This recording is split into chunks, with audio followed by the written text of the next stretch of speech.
यहाँ तक तो सारा हो गया था clear.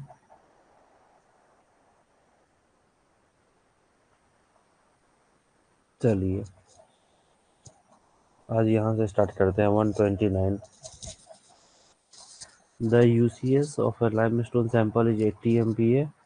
The sample is confined at a pressure of 20 MPa in a triaxial compressive strength test based on Hooke-Brown-Ferrier criteria. The maximum principal stress at a failure is इतना। Consider और constants are m इतना है, s इतना है, ये इतना है। इसका तो मैंने फॉर्मूला बताया था ना, याद है क्या? सिग्मा 1 सिग्मा 3 m s और a के टर्म्स में। ध्यान है तो बस सीधा वो फॉर्मूला लिखिए, इसको सॉल्व कीजिए, कितना आंसर आ रहा है।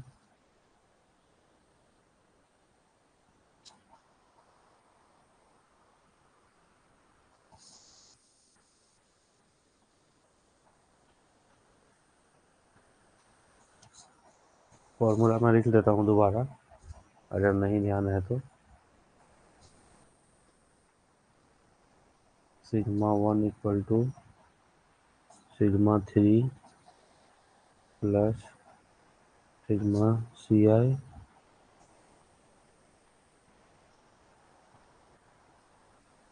m into sigma 3 upon sigma C I plus s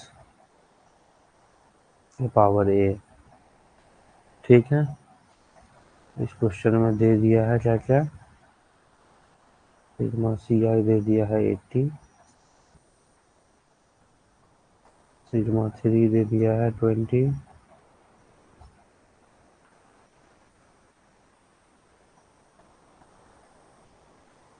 बाकी एम एस और ए का वैल्यू तो क्वेश्चन में दिया हुआ है। इससे सॉल्व कीजिए। सिग्मा 1 का आंसर कितना आ रहा है कमेंट कीजिए।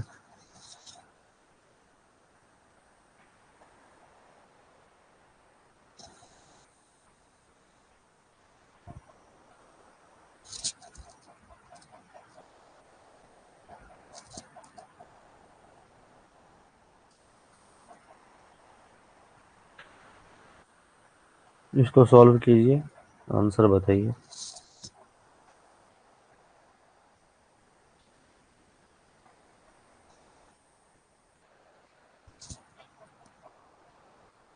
आंसर आया किसी का? किसी का आंसर आया क्या?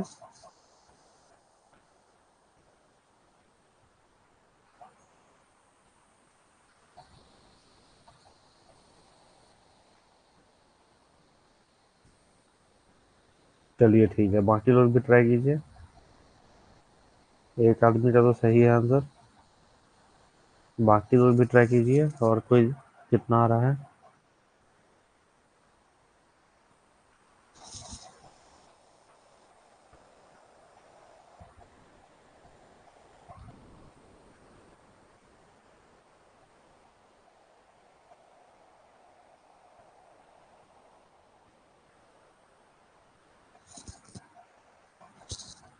और किसी का आंसर आया क्या?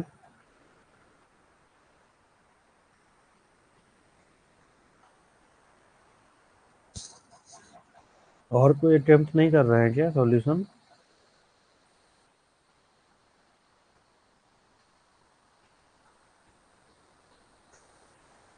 मनोज कुमार, आपका कितना आ रहा है? जब सारा वैल्यू लिखा हुआ है स्क्रीन पे, फॉर्मूला लिखा हुआ है स्क्रीन पे, तब क्या दिक्कत आ रहा है? चलिए आगे बताते हैं।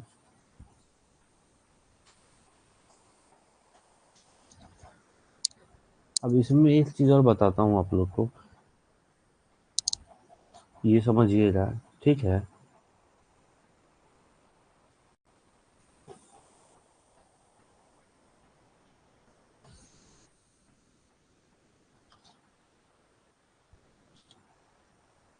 ठीक है, आ गया आंसर, इसके आगे बताता हूँ। इसमें क्या होगा क्वेश्चन में, कभी कभी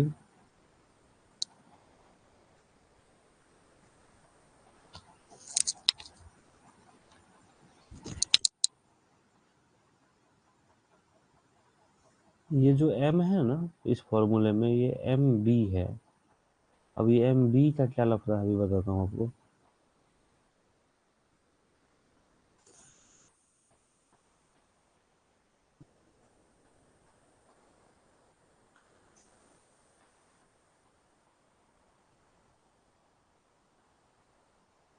क्या जो भी अपना रॉड का मटेरियल है ना, उसका जो मटेरियल कांस्टेंट होता है उसको इस एम से रिप्रेजेंट करते हैं।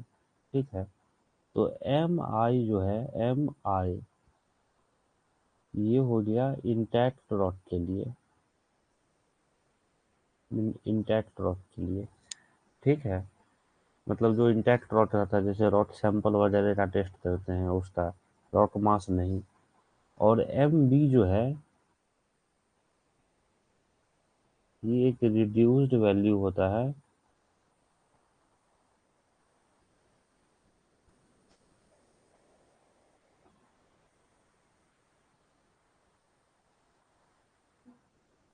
Of material. तो इस फॉर्मूले में जो हम लोग यूज करते हैं, sigma one equal to sigma three plus sigma C I, इसमें एम बी यूज करते हैं।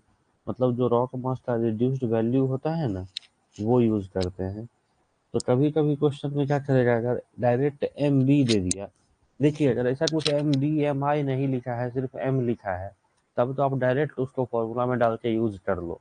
ठीक, लेकिन अगर मान लीजिए स्पेशली ऐसा कुछ फोकस किया गया है कि उसमें एम आई दे दिया है और अपने को ये फॉर्मूला यूज करना है, तो पहले हम लोग को एम बी निकालना पड़ेगा उस एम आई के रेफरेंस में, कि हमारा रिड्यूस्ड वैल्यू क्या आ रहा है, और उस एम बी के डेटा को इस फॉर्मूले में डालना पड़ेगा। तो अभी तक ऐसा कहीं क्वेश्चन वैसा नहीं आया, डायरेक्ट एम वैल्यू दिया है तो यूज कर लिए, कोई दिक्कत नहीं है। लेकिन कभी अगर आपको दे दो तीन तरह का डेटा, जैसे एम आई दे दे, जी एस आई दे दे, डी वैल्यू दे दे, इस तरह से कुछ दे, तो ये इंडिकेशन है कि हमें एम बी निकालना पड़ेगा और उस एम बी को इस फॉर्मूले में यूज करना पड़ेगा। तो एम बी कैसे निकलता है वो बताते हैं आपको।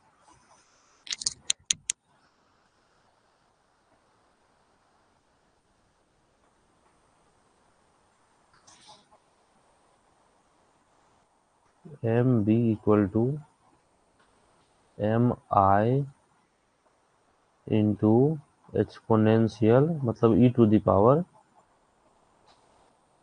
जी S I minus 100 upon 28 minus 14 D. अगर अपने को एम आई दिया है, ठीक है, अगर अपने को एम आई दिया है, जी एस आई दिया है और डी वैल्यू दिया है, तो इस तीनों का यूज करके हम लोग एम बी निकालेंगे और उसको इस फॉर्मूले में यूज करेंगे। अगर क्वेश्चन में ये तीनों चीज दे रहा है, मतलब आप समझ जाओ कि पहले एम बी हमको निकालना है। ठीक है, एम आई तो मैंने बता दिया क्या है, reduced value of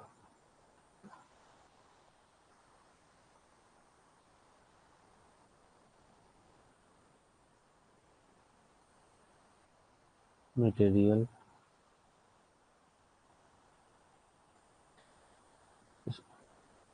sorry M B sorry, वो तो एम आई है। एक मिनट,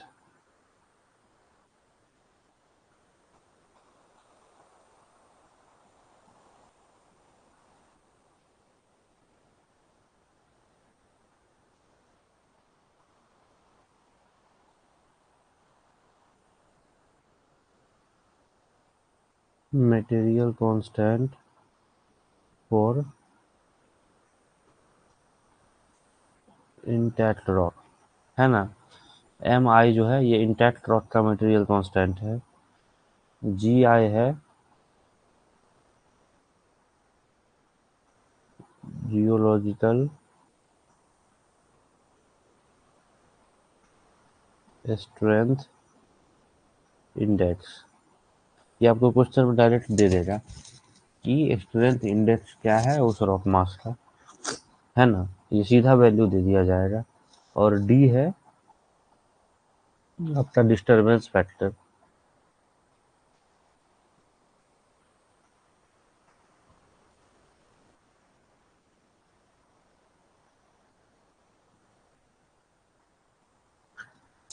तो जीएसआई हुआ कि जियोलॉजिकली उसमें क्या डिसकंटिन्यूटी वगैरह है, उसमें क्या क्या क्रैक ज्वाइंट ये सब का है, उसके कारण जियोलॉजिकल स्ट्रेंथ इंडेक्स निकलता है कि यहाँ का जियोलॉजिकली कैसा स्ट्रक्चर है। लेकिन डी जो डिस्टरबेंस फैक्टर है, ये है कि जैसे मान लीजिए कि वहाँ पे ब्लास्टिंग हो रहा है, तो ब्लास्टिंग के कारण होता है ना, पत्थर जो है वो हिल जाता है, उसमें वाइब्रेशन आ जाता है, उसमें काफ़ी चेंजेज आ जाता है, उसका जो कोहेसिव प्रॉपर्टी है जॉइंट वगैरह पे वो रिड्यूस हो जाता है। तो ये डिस्टरबेंस फैक्टर जो है, ये ब्लास्टिंग के रिस्पॉन्स में रॉड पे कितना असर पड़ रहा है उससे आता है। तो ये सब के लिए आपको टेंशन नहीं लेना है, डायरेक्ट क्वेश्चन में ये सारा चीज़ दे दिया जाएगा, एम आई दे देगा, जी एस आई दे देगा, डी दे देगा, आप एम बी निकाल लेना। ठीक है, क्लियर है? यहाँ तक कोई डाउट है तो बोलिए, फिर थोड़ा सा आगे बढ़ेंगे।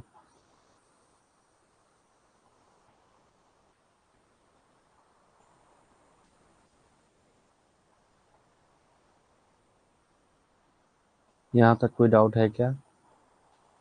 ये M B, M I, G S I, D, ये सब समझे ना क्या है?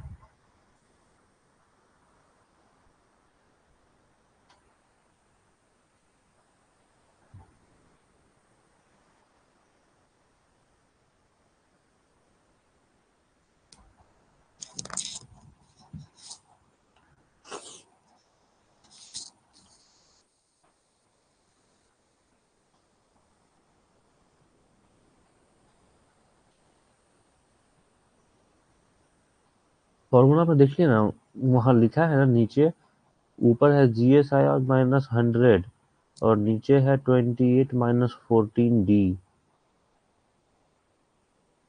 28 - 14 डी।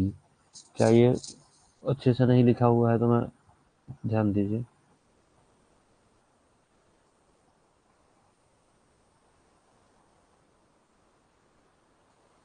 ये जो है ना, ये डी है, इसको फिर से लिख देता हूँ मैं।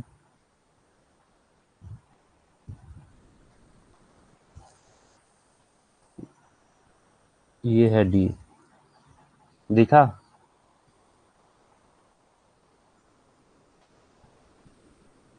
ये है डी, जी एस आई -100/20 - 14 डी। ये एक्सपोनेंशियल करके लिखे हैं, इसका क्या मतलब है पता चल रहा है ना? अगले पेज पे मैं फिर से लिखता हूँ इसको।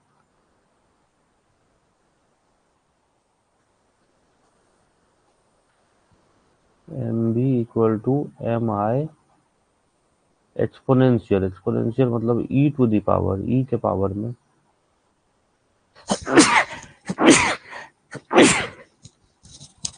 सॉरी, ई के पावर में G S I -100 upon 28 - 14 D. Exponential का ये मतलब है, ई के पावर में ये है, तो इसी हिसाब से इसको सॉल्व करना है। ठीक, ये अब आगे चलते हैं। तो फिर उसी हिसाब से अपने को एस भी निकालना पड़ेगा, है ना? जी एस आई और डी दे दिया है, तो आप एस भी खुद से निकाल सकते हो। क्वेश्चन में फिर आपको एस वैल्यू नहीं देगा, सिर्फ एम आई दे देगा, जी एस आई दे देगा, डी दे देगा, तो उससे आप एम भी निकाल लोगे, एस और ए भी निकलेगा इसी से। तो फॉर्मूला मैं बता देता हूँ एस का, ये भी ऐसे ही है, एक्सपोनेंशियल मतलब ई टू द पावर, एस के लिए जी एस आई -100 अपॉन 9 - 3 डी। ठीक है, तो जी एस आई और डी दे देगा, तो आपका एस वैल्यू भी निकल जाएगा। सिमिलरली ए वैल्यू निकालना है तो 1/2 प्लस 1/6 इंटू ई के power minus G S I by 15 minus e के पावर -20/3। इस फॉर्मूले से ए का वैल्यू आ जाएगा। तो सिर्फ जी एस आई का वैल्यू से अपने को ए मिल जाता है, GSI और D को यूज करके ऐसे मिल जाता है, GSI, D और MI, इसको यूज करके आपको MB मिल जाता है। ठीक, तो क्वेश्चन में अगर को अपने को अगर GSI, D और MI दे दे तो हमें MB, S और A निकालने में कोई दिक्कत नहीं है। या सिर्फ A वैल्यू पूछ दे, GSI दे दे और बोले कि इसका A वैल्यू क्या होगा, तो वो लास्ट वाले फॉर्मूला से निकल जाएगा, क्योंकि इसमें देखिए वेरिएबल सिर्फ GSI है और कुछ नहीं है। तो ये है 3 फॉर्मूला।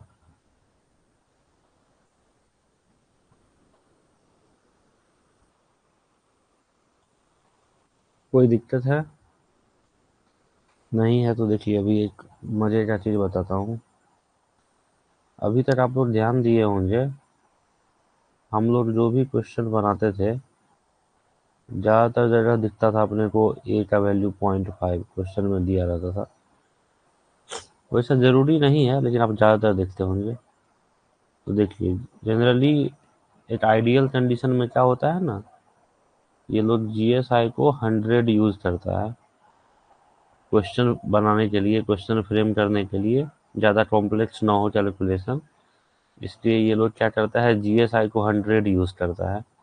तो अगर GSI को 100 यूज करेंगे तो देखिए ये वैल्यू क्या आ जाएगा, हाफ है प्लस 1/6 इंटू E⁻, ये हो जाएगा -100/15 माइनस E⁻,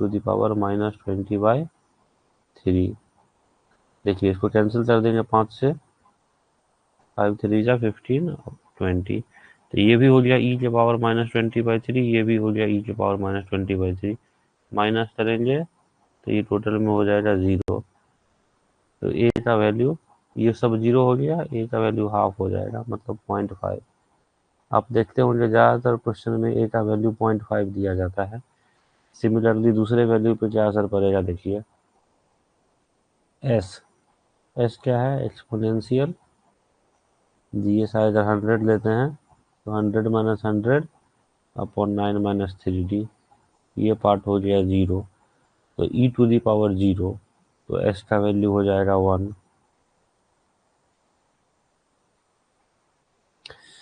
उसी तरह से MB का देखिए, MB equal to MI into E⁻, GSI -100 upon 28 - 14D।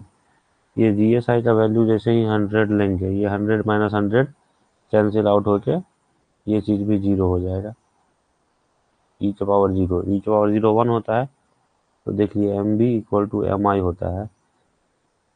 इसलिए जो थोड़ा इजी क्वेश्चन होता है, जो थोड़ा कम टाइम कंज्यूमिंग होता है, उसमें देखते होंगे डायरेक्ट M वैल्यू दे देता है, उसमें MB MI से एग्रीगेट नहीं करता है।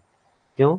क्योंकि वो क्वेश्चन फ्रेम करते समय ये मान लेता है कि GSI हम 100 ले लेते हैं कैलकुलेशन के ईज के लिए, तो इसलिए GSI इक्वल टू 100 के केस में आपका MB MI इक्वल हो जाता है, S इक्वल टू 1 हो जाता है और A इक्वल टू 0.5 हो जाता है। इसलिए ज़्यादातर देखते होंगे क्वेश्चन में ये कांस्टेंट दिया जाता है। देखिए जैसे हम लोग ये क्वेश्चन भी जो सॉल्व किए थे 129, ठीक है, उसमें चलिए M का वैल्यू 1 दे दिया, कोई MB MI नहीं है, S 1 है, A 0.5 है, ठीक है। कोई ज़रूरी नहीं यही दे, उसको अगर थोड़ा कैलकुलेशन करवाना होगा तो अलग भी दे देगा।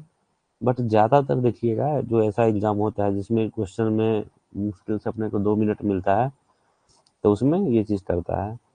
अब इस डेटा को किसी फॉर्म में वो कभी पूछ ले फ्यूचर में तो पता नहीं, पूछ भी सकता है उल्टा करके कि A इक्वल टू 0.5 है तो GSI कितना है या कुछ। तो ये जो चीज़ है S इक्वल टू 1 और A इक्वल टू 0.5 और MB इक्वल टू MI, ये GSI इक्वल टू 100 के केस में है। ये मैं एडिशनली अपनी तरफ से बता दिया हूँ, ये मेरा ऑब्जर्वेशन था। ठीक है, ये चीज़ समझ में आया। ये इस कॉन्स्टेंट्स पे थोड़ा समय दिए हैं हम लोग ताकि आप इससे कंफर्टेबल हो जाएं, ये MSA ये सबसे थोड़ा सा डर जैसा ना लगे, इसलिए इसको थोड़ा कंफर्टेबल किए हैं। ठीक है, कोई दिक्कत तो नहीं है। ये तीनों कॉन्स्टेंट्स पे जो भी चर्चा की है उसके बारे में बताइए, कोई दिक्कत है क्या?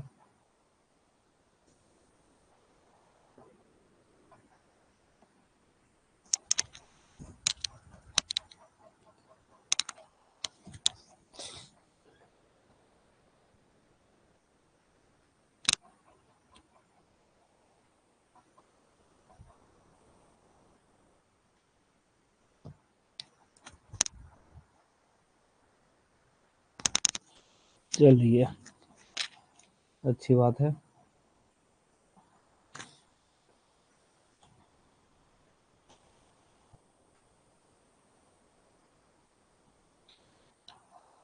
अब ये क्वेश्चन कर देखते हैं, question number 130। A series of triaxial compressive test conducted on sandstone sample reveal the following relationship between the major and minor principal stresses। ठीक है, the cohesion and angle of internal friction in degrees of sandstone are। सी और phi का value पूछ रहा है, equation दे दिया है sigma 1 equal to 50 plus 3 sigma 3।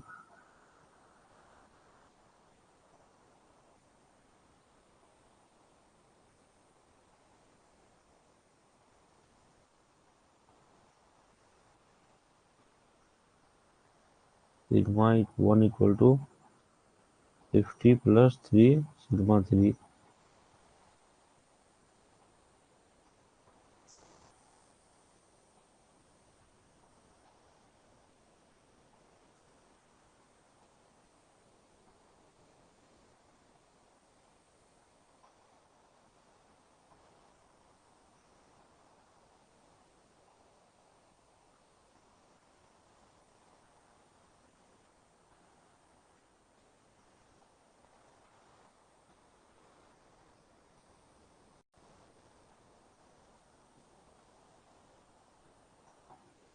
ठीक है, sigma 1 equal to 50 plus 3 sigma 3, मतलब ये डिस्टेंस है 50।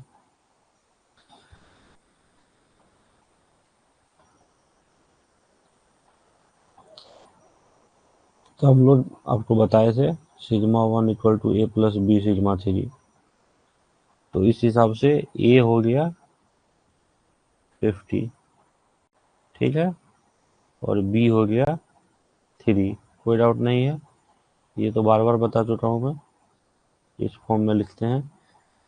तो ए का वैल्यू भी याद होगा आप लोगों को, 2c cos five upon 1 minus sine five, ये हो गया 50। और बी का वैल्यू था 1 plus sine five upon 1 minus sine five, ये हो गया 3। अब इधर देखिए दो वेरिएबल है, एक फाइव है एक सी है, दोनों नहीं पता, तो इसको तो अभी सॉल्व नहीं कर पाएंगे। इस वाले में देखिए सिर्फ एक ही वेरिएबल है फाइव, तो पहले इसको सॉल्व कर लेते हैं। तो 1 plus sine five equal to कितना हो गया, 3 माइनस 3 साइन फाइव, ठीक है। ये इधर आ गया तो 3 साइन फाइव और 1 4 साइन फाइव, और ये इधर चला गया तो 3 माइनस 1 इक्वल टू 2। तो साइन फाइव आपका हो गया 2/4 मतलब हाफ। तो साइन थीटा हाफ कब होता है, 30 डिग्री पे। तो फाइव का वैल्यू आ गया आपको 30 डिग्री, ठीक। कोई ऐसा वैल्यू हो जिसमें हम फाइव नहीं ला पाए, मतलब याद ना हो, जैसे साइन फाइव मान लो किसी केस में 1/3 आता है, तो फाइव अपने को नहीं पता चलेगा, तो कोई दिक्कत नहीं है, उस केस में हम लोग ऐसे ही उसको रख लेंगे। जैसे साइन फाइव हाफ आया, हाफ रख लिए, अपने को कॉस फाइव निकालना है, तो वो होता है under root 1 minus sine square by five, है ना, under root 1 minus sine square five, तो मतलब हाफ का स्क्वायर यही होता है। तो अंडर रूट 1 माइनस 1/4, ये हो गया अंडर रूट 3/4। थोड़ा सा खोलेंगे तो अंदर रूट 3 और 2 नीचे। तो इस तरह से भी कर सकते हैं, अगर अपने को फाई नहीं निकाल पा रहे हैं, जैसे कुछ ऐसा क्वेश्चन होगा इसमें फाई नहीं पता होगा, तो साइन फाई और कॉस फाई आप निकाल लेना। उस क्वेश्चन में फाई पूछेगा भी नहीं, डायरेक्ट कोहेजन पूछेगा, अब पूछेगा तो फिर साइंटिफिक कैलकुलेटर है ही। चलिए इस केस में तो कोई दिक्कत नहीं है, फाइव 30 डिग्री। वैसे भी पूछ रहा था कि एंगल ऑफ इंटरनल फ्रिक्शन क्या होगा, तो 30 डिग्री का आंसर आ गया। अब कोहेजन निकालना है, तो और अब इस डेटा को इधर यूज करेंगे। तो क्या है 2c cos फाइव कितना cos 30 √3/2, ठीक है। और नीचे 1 माइनस साइन फाइव मतलब 1 माइनस हाफ, ये है 50। तो सी कैंसिल हो गया, ये 1 माइनस हाफ भी नीचे में हाफ हो गया, तो ये आपका हो गया c इंटू √3 इक्वल टू, इस पूरे को इधर ले जाते हैं 50 इंटू हाफ, तो c का वैल्यू क्या हो गया 50/2 √3। ये दोनों डिनोमिनेटर में आएगा। इसको कैलकुलेटर से सॉल्व कीजिए, पॉइंट में कितना आंसर आ रहा है बताइए। इसको सॉल्व कीजिए, कितना आंसर आ रहा है वो बताइए। 530, और ये जो आएगा यही सी हो जाएगा।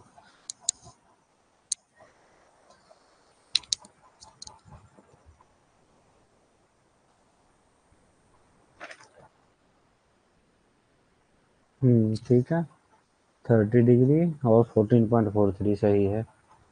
बाकी लोग का आंसर आ रहा है क्या? बाकी लोग कमेंट कीजिए, आंसर आ रहा है कि नहीं।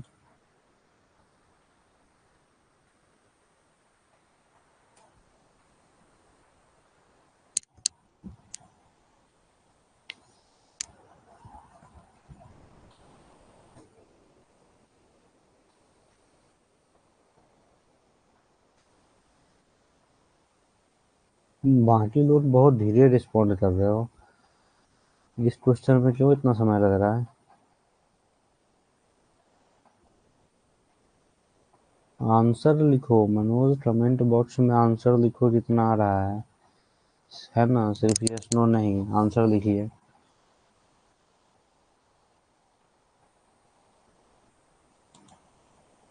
चलिए,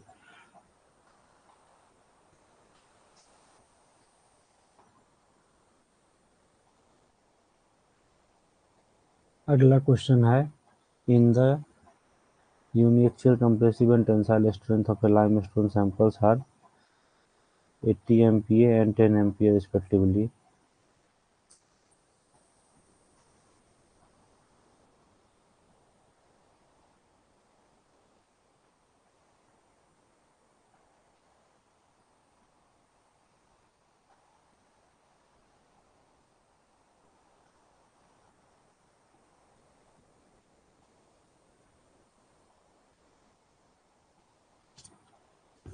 using the Hoek Brown and plain Griffith criteria.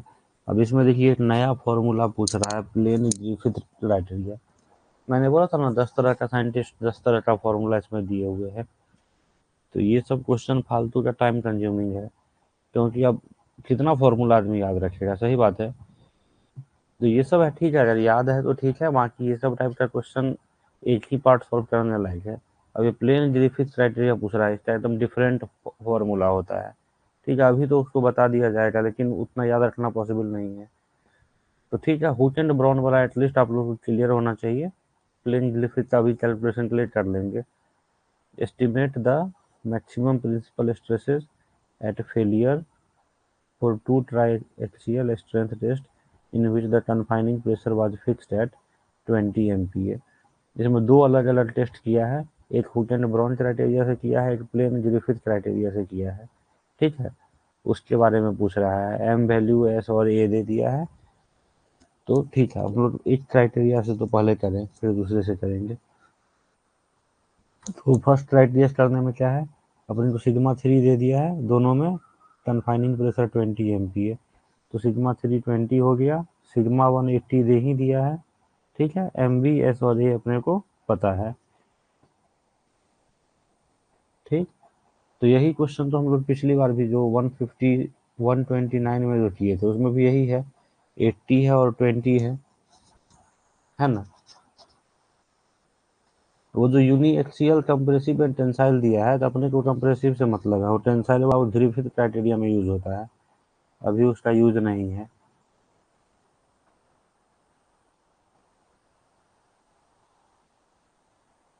तो इसमें देखिए, इसमें जो आपका यूज हुआ है, इसमें जो डेटा है,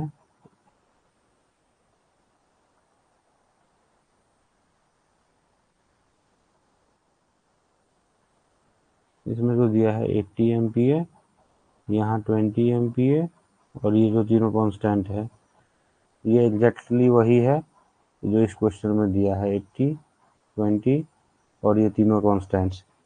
तो एग्जैक्टली इसी हिसाब से अपना वैल्यू भी आ जाएगा, सिग्मा 1 जो उस बार आया था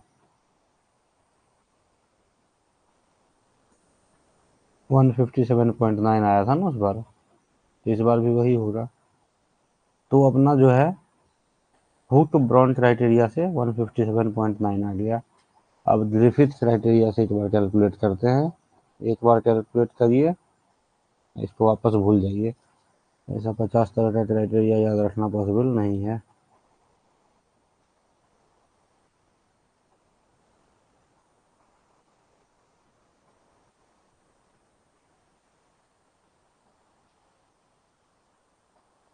ग्रिफिथ क्राइटेरिया है आपका S1 इक्वल टू, वही सिग्मा 1 को S1 बोल रहा है, S3 plus 4 T0 plus minus under root T0 S3 plus T0 का स्क्वायर, ये है फॉर्मूला। ठीक है, उसमें जैसे यूनी एक्सियल कंप्रेसिव स्ट्रेंथ लेते थे ना, उसी तरह से इसमें जो यूनी एक्सियल टेंसाइल है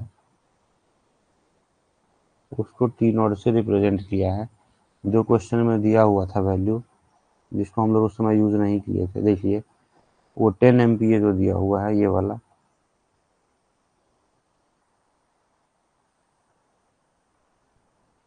ये यही है यूनी एक्सियल टेंसाइल।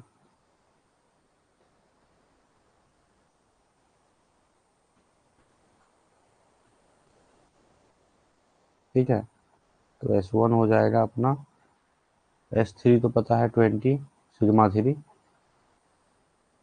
वो 20 है, 4 इंटू T0, T0 है अपना 10, तो 4 इंटू 10,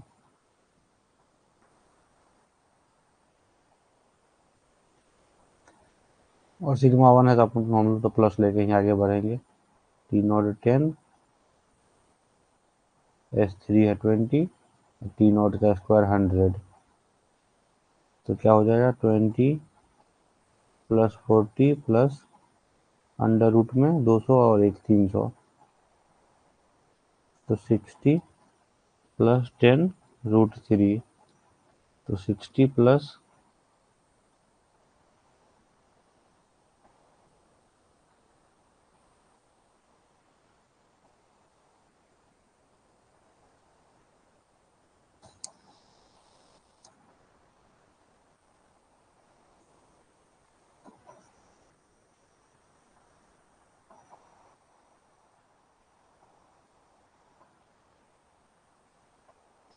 इसको सॉल्व कीजिए कितना आ रहा है।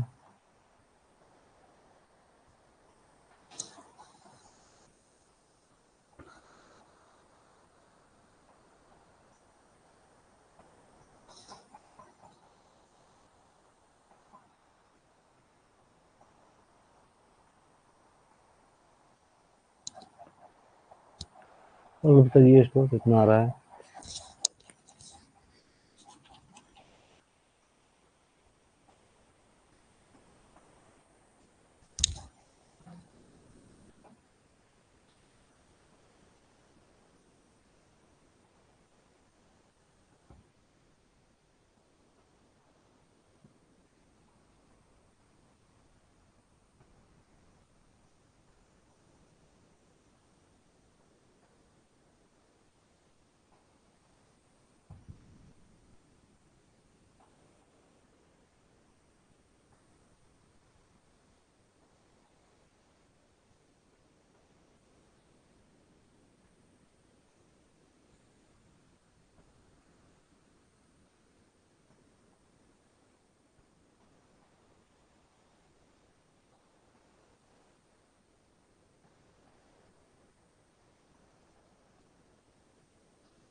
ठीक है, इस तरह से सॉल्व हो जाएगा। ठीक है, आप तो मेनली इस पे ध्यान रखो, ये सब एक आधे से ट्रैप क्वेश्चन आएगा, इसका कोई मतलब नहीं है। व्हाइट एंड ब्राउन वाला ये क्लियर होना चाहिए, ये क्लियर होना चाहिए।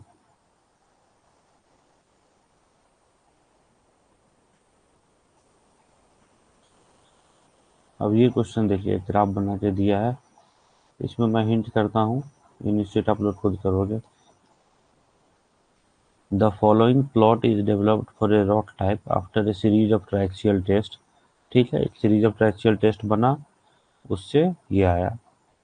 ये ग्राफ तो मैं पहले भी आप लोग को बता चुका हूँ, अब तो कंफर्टेबल हो गए होंगे इससे।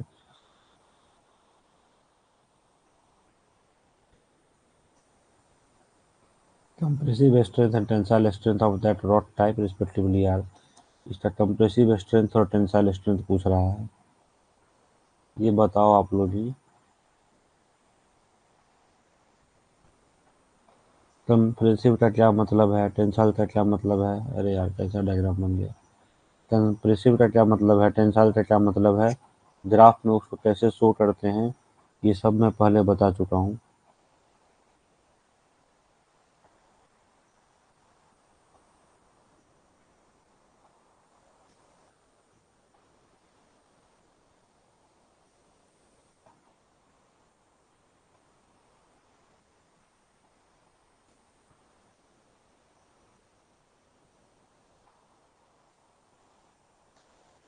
Sigma 1 minus 6 sigma 3 equal to 30। ठीक है,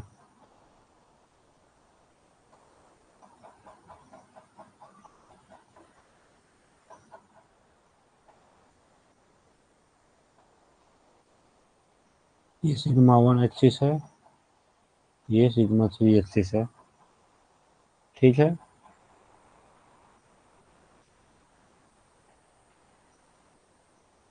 कंप्रेसिव स्ट्रेंथ मैं बता चुका हूँ, ये वाला पार्ट जो होता है यही होता है यूसीएस, मतलब कंप्रेसिव स्ट्रेंथ, है ना। और जो ये वाला पार्ट होता है ग्राफ पे, ये टेंसाइल स्ट्रेंथ। पीछे का नोट्स पलट के देखना, मैं 2 दिन पहले ही ये चीज़ ऑलरेडी ग्राफ पे बता चुका हूँ कि ग्राफिकली इसको कैसे रिप्रेजेंट करते हैं। तो अब ये सिंपल मैथमेटिकल क्वेश्चन हो गया, इसको सॉल्व करके निकालिए तो दोनों का क्या वैल्यू आ रहा है, अब बताइए कमेंट में।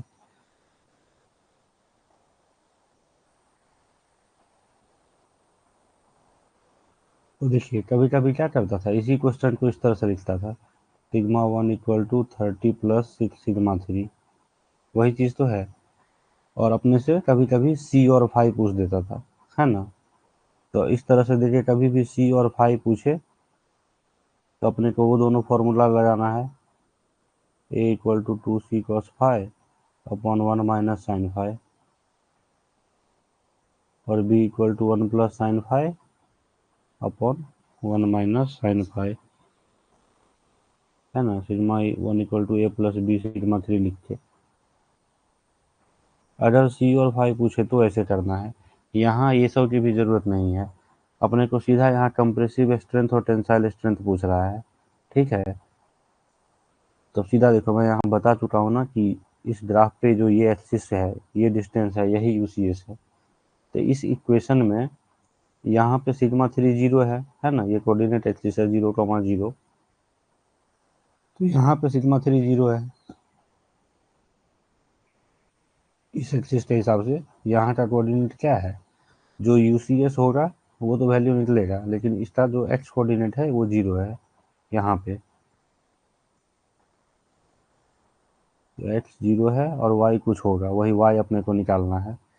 तो इस इक्वेशन में क्या करना है अपने को, सिंपल, जो एक्स एक्सिस पे सिग्मा 3 है, सिग्मा 3 को जीरो पुट कर देना है, सिग्मा 3 को जीरो पुट कर देना है। तो सिग्मा 1 क्या आ जाएगा, 30 प्लस जीरो 30, सिंपल, ये हो गया कंप्रेसिव स्ट्रेंथ।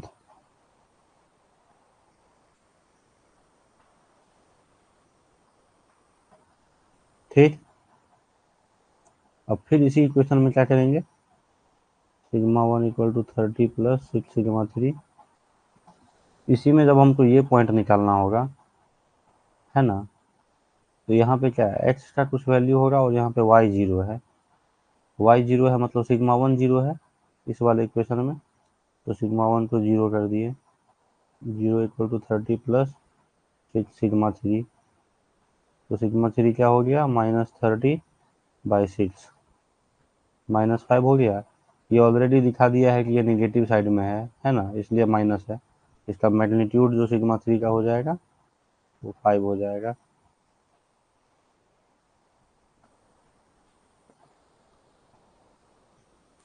ये हो गया टेंसाइल स्ट्रेंथ, टेंसाइल स्ट्रेंथ, ठीक है। तो वैल्यू हो गया 30,5। सीधा इसी ग्राफ में एक्स एक्सिस को जीरो कर दिए तो वाई एक्सिस मिल गया, है ना, मतलब अपने कोई कंप्रेसिव स्ट्रेंथ मिल गया, और वाई एक्सिस को जीरो कर दिए तो एक्स एक्सिस मिल गया, मतलब अपने को टेंसाइल स्ट्रेंथ मिल गया। और जब सी और फाई पूछे तब इधर वाला फॉर्मूला यूज करके निकालेंगे, जब ये पूछे तो डायरेक्ट इक्वेशन में जीरो करके निकाल देंगे। कोई डाउट नहीं है?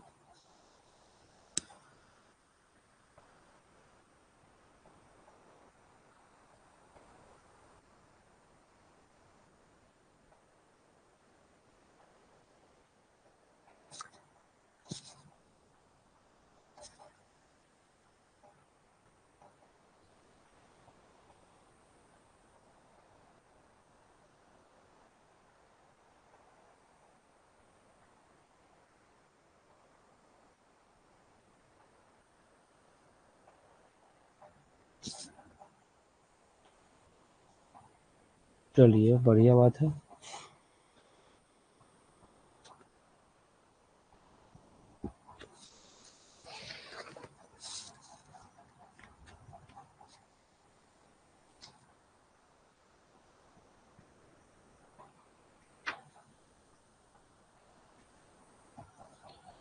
चलिए ठीक है, अब आगे आप लोग को एक चीज़ से इंट्रोड्यूस कराता हूँ आज, उसके बारे में डिटेल्स फिर बाद में करेंगे, आज इंट्रोड्यूस कराता हूँ।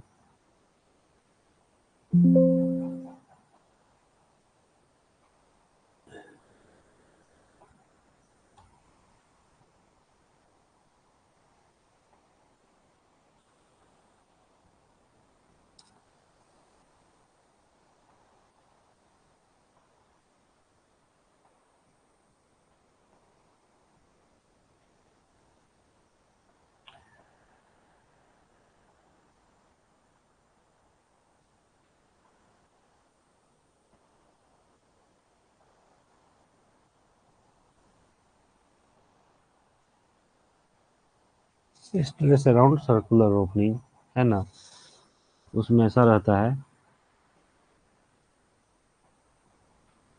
कि कोई सर्कुलर ओपनिंग है,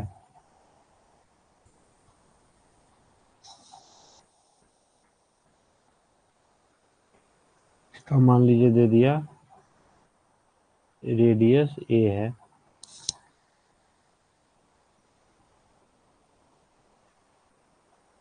और इस ओपनिंग के अराउंड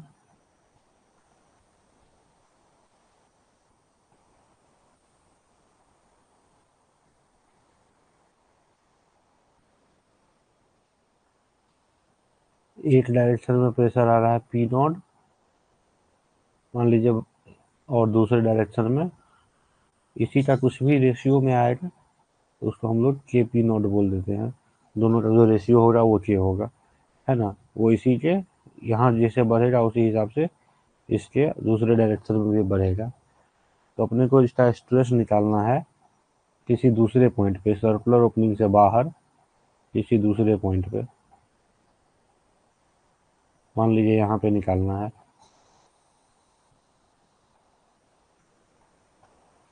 ये डिस्टेंस है आर। इसमें थोड़ा ध्यान रखिएगा, सर्कुलर ओपनिंग के रेडियस को ए लिया है और जिस पॉइंट पे हमको निकालना है उसको आर दिया है, तो कभी कंफ्यूजन ना हो कि रेडियस को एग्जाम में आर लिख दिए आप लोग, क्योंकि इसका नोमेनक्लेचर जहाँ भी है, जिस भी बुक में है, जिस भी क्वेश्चन में है, वो इसी तरह से लिया हुआ है, रेडियस को ए लिया हुआ है और जिस डिस्टेंस पे निकालना है वहाँ आर लिया है। तो हम लोग भी ऐसे ही लेके चलेंगे क्योंकि क्वेश्चन भी इसी तरह से आएगा, तो अपने मन से बदलना सही नहीं रहेगा, ठीक है। तो कोई सर्कुलर ओपनिंग है, जैसे शाफ्ट है, वेंटिलेशन शाफ्ट है, कुछ भी खोदते हैं तो उसके आसपास के ग्राउंड पे उसका क्या रिएक्शन पड़ता है, इसके बारे में इसमें बताया जाएगा, है ना। इसको करेंगे आराम से, हम लोग डिटेल्ड में करेंगे। तो ये स्ट्रेस अराउंड सर्कुलर ओपनिंग इसी को बोलते हैं, ठीक। इसका स्ट्रेस डिस्ट्रीब्यूशन किस तरह से होता है, रेडियल टेंजेंशियल डिस्प्लेसमेंट कितना होता है, ये सब चीज़ इसमें डिस्कस होगा। इसी के रिलेटेड आगे क्वेश्चन वगैरह भी मिलेगा, तो उसको भी सॉल्व किया जाएगा, ठीक है। तो नेक्स्ट प्लान अपना ये रहेगा, इसको करेंगे आगे। बाकी अभी तक जो भी सॉल्यूशन डिस्कस किए हैं उसमें कोई डाउट वाउट है तो पूछ लीजिए।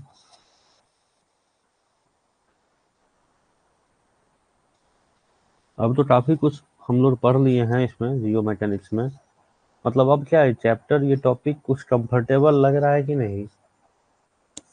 पहले जैसे होता है थोड़ा डरावना दिखता है, अब कुछ कंफर्टेबल लग रहा है कि नहीं ये टॉपिक। मतलब क्वेश्चन देख के अटेम्प्ट करने का मन करता है ना, फियर फैक्टर खत्म हुआ या नहीं, ये बताओ ये।